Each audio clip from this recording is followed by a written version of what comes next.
Kelinglar, avariya hamma joyim yonib ketib, portlab ketdi-yu nimasi. Shovdan ketib turaylar. Hamma suvda qolib ketdi. Kelinglar tez. Bugungi xonadonimizga o'sha ko'pchilik so'rayotgandi, duponterning arda konstruksiyasini qo'yib berganmiz. Ya'ni keyin 215 model qo'ydik bunga.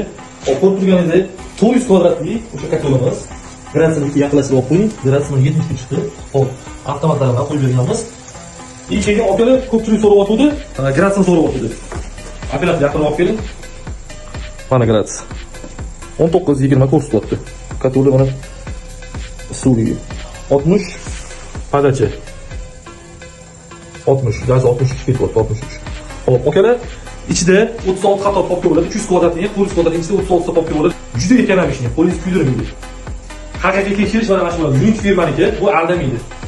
Realni ko'rsatyapti. Haqiqatan juda ekonomik, bemalol qo'linglarni qo'yib ishlatsanglar bo'ladi.